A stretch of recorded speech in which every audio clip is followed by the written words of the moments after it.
नमस्ते दोस्तों, आपका स्वागत है मेरे चैनल यात्रा विद डॉली में। और आज हम बात करेंगे एक ऐसे सफर के बारे में जो आपके दिल को छू जाएगा। जी हाँ, दक्षिण भारत की यात्रा। इस वीडियो में हम दक्षिण भारत की यात्रा की पूरी तैयारी करेंगे।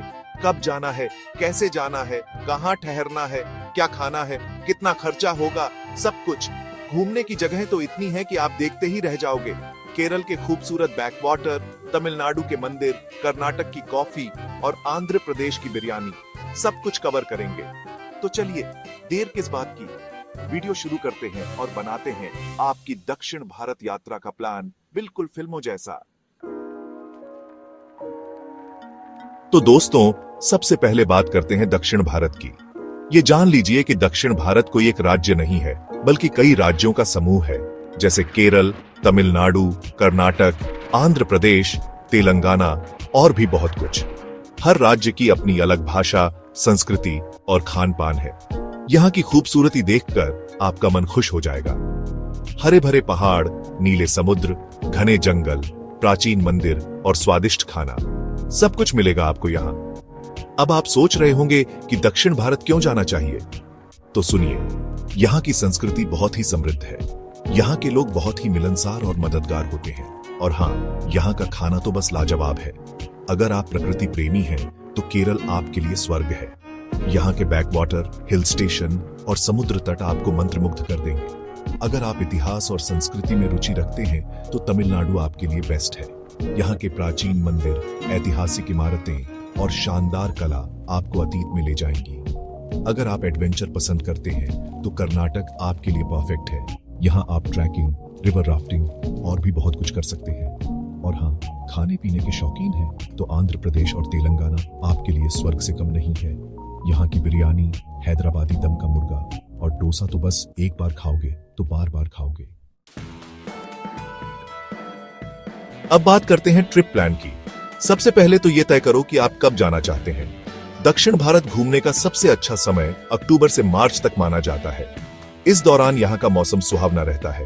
अब बात करते हैं ट्रिप की अवधि की। देखो, दक्षिण भारत बहुत बड़ा है, तो कम से कम 10-15 दिन तो आपको चाहिए ही सब कुछ अच्छे से घूमने के लिए। ट्रिप प्लान कुछ इस तरह बना सकते हो। दिन 1 से 3 केरल में बिताओ। यहाँ आप बैकवाटर में बोटिंग कर सकते हैं, हिल स्टेशन पर रिलैक्स कर सकते हैं और समुद्र तट पर मस्ती कर सकते हैं। दिन 4 से 6 तमिलनाडु का एक्सपीरियंस लो। यहाँ आप प्राचीन मंदिरों के दर्शन कर सकते हैं, ऐतिहासिक इमारतें देख सकते हैं और स्थानीय संस्कृति का आनंद ले सकते हैं। दिन 7 से 9 कर्नाटक की सैर करो। यहाँ आप कॉफी के बागान देख सकते हैं, वन्यजीव अभयारण्य जा सकते हैं और एडवेंचर एक्टिविटीज का मजा ले सकते हैं। दिन 10 से 12 आंध्र प्रदेश और तेलंगाना में बिताओ। यहाँ आप स्वादिष्ट खाना खा सकते हैं, ऐतिहासिक किलों और मंदिरों के दर्शन कर सकते हैं और स्थानीय बाजारों से खरीदारी कर सकते हैं। दिन 13 से 15 वापसी का सफर। ये तो बस एक सैंपल प्लान है। आप अपनी पसंद और बजट के हिसाब से इसे बदल सकते हो। दोस्तों, अब बात करते हैं उन जगहों की जहां आपको घूमना ही घूमना है। केरल में सबसे पहले आते हैं मुन्नार के चाय बागान। यहाँ की हरी भरी वादियां और ठंडी हवा आपको मदहोश कर देंगे। फिर आता है लेप्पी, जो अपने बैकवाटर के लिए फेमस है। यहाँ आप हाउस बोट में रुक सकते हैं और प्रकृति की गोद में सुकून के पल बिता सकते हैं। कोवलम और वर्कला बीच भी केरल में घूमने लायक जगहें हैं। यहाँ आप समुद्र किनारे आराम कर सकते हैं, पानी के खेल खेल सकते हैं और स्वादिष्ट समुद्री भोजन का लुत्फ उठा सकते हैं। तमिलनाडु में सबसे पहले आता है मदुरै का मीनाक्षी मंदिर। ये मंदिर अपनी शानदार वास्तुकला और धार्मिक महत्व के लिए जाना जाता है। फिर आता है महाबलीपुरम, जो अपने प्राचीन मंदिरों और शिल्पकला के लिए प्रसिद्ध है। यहाँ के शोर टेम्पल को देखना न भूलें। ऊटी और कोडाइकनाल तमिलनाडु के खूबसूरत हिल स्टेशन हैं। यहाँ आप हरी भरी पहाड़ियों के बीच सुकून के पल बिता सकते हैं। कर्नाटक में सबसे पहले आता है बेंगलुरु, जो भारत का सिलिकॉन वैली कहलाता है। यहाँ आप आधुनिकता के साथ साथ परंपरा का भी मेल देख सकते हैं। मैसूर भी कर्नाटक का एक खूबसूरत शहर है। यहाँ का मैसूर पैलेस देखने लायक है। हम्पी भी कर्नाटक में घूमने लायक जगह है। ये जगह अपने प्राचीन खंडहरों और मंदिरों के लिए प्रसिद्ध है। आंध्र प्रदेश में तिरुपति बालाजी मंदिर बहुत ही प्रसिद्ध है। ये मंदिर भगवान वेंकटेश्वर को समर्पित है। विशाखापत्तनम भी आंध्र प्रदेश का एक खूबसूरत शहर है। यहाँ आप समुद्र तटों पर घूम सकते हैं, पहाड़ियों पर ट्रैकिंग कर सकते हैं और स्वादिष्ट आंध्र भोजन का लुत्फ उठा सकते हैं। दोस्तों, अब बात करते हैं सबसे जरूरी चीज की, खर्चे की। देखो, दक्षिण भारत घूमना उतना महंगा नहीं है जितना आप सोचते हैं। आप अपने बजट के हिसाब से ट्रिप प्लान कर सकते हैं। अगर आप कम बजट में घूमना चाहते हैं तो आप ट्रेन से सफर कर सकते हैं, धर्मशाला या गेस्ट हाउस में रुक सकते हैं और स्थानीय ढाबों पर खाना खा सकते हैं। अगर आपका बजट थोड़ा ज्यादा है तो आप फ्लाइट से सफर कर सकते हैं, अच्छे होटल में रुक सकते हैं और रेस्टोरेंट में खाना खा सकते हैं। ट्रांसपोर्ट की बात करें तो ट्रेन का किराया 500 रुपये से शुरू हो जाता है और फ्लाइट का किराया 3000 रुपये से शुरू होता है। रहने के लिए आपको धर्मशाला में 200 रुपये प्रतिदिन से लेकर होटल में 2000 रुपये प्रतिदिन तक खर्च आ सकता है। खाने पीने में आपको प्रतिदिन 500 रुपये से लेकर 1500 रुपये तक खर्च आ सकता है।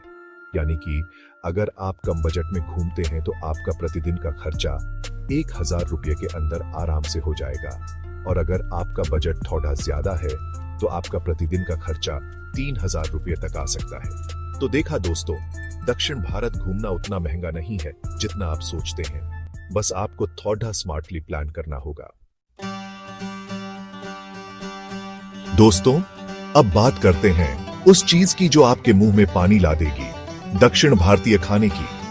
यहाँ का खाना न सिर्फ स्वादिष्ट होता है बल्कि सेहतमंद भी होता है। सबसे पहले आता है इडली सांभर। ये दक्षिण भारत का सबसे फेमस नाश्ता है। नरम इडली को सांभर और चटनी के साथ खाया जाता है। डोसा भी दक्षिण भारत का एक और लोकप्रिय व्यंजन है। ये एक तरह का पैनकेक होता है जो चावल और दाल के घोल से बनाया जाता है। डोसा को सांभर, चटनी और आलू की सब्जी के साथ खाया जाता है। वड़ा भी दक्षिण भारत का एक लोकप्रिय नाश्ता है। ये दाल के घोल से बने गोल आकार के पकोड़े होते हैं। वड़ा को सांभर और चटनी के साथ खाया जाता है।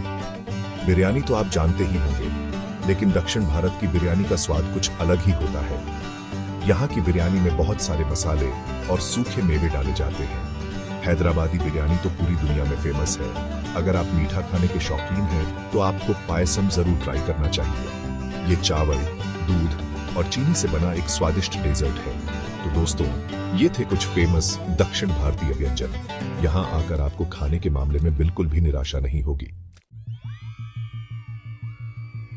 दोस्तों, अब बात करते हैं दक्षिण भारत की संस्कृति की।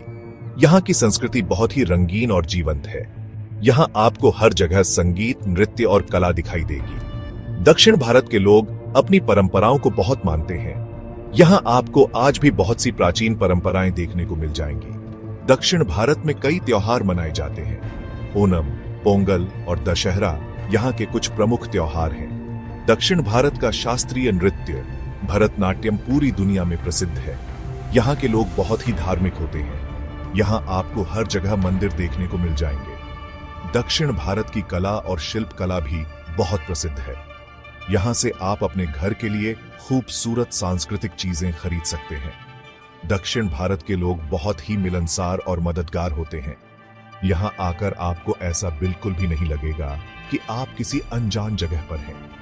तो दोस्तों, दक्षिण भारत की संस्कृति बहुत ही समृद्ध और विविधतापूर्ण है। यहाँ आकर आपको एक अलग ही दुनिया का अनुभव होगा। तो दोस्तों, ये थी हमारी दक्षिण भारत यात्रा की पूरी जानकारी। उम्मीद है आपको ये वीडियो पसंद आया होगा और आपकी यात्रा की तैयारी में मददगार साबित होगा। अगर आपको ये वीडियो पसंद आया तो इसे लाइक और शेयर जरूर करें और हाँ, हमारे चैनल को सब्सक्राइब करना न भूलें ताकि आपको ऐसी ही और मजेदार वीडियोस मिलते रहें। कमेंट करके जरूर बताएं कि आपको ये वीडियो कैसा लगा और आप दक्षिण भारत में कहां-कहां घूमना चाहते हैं।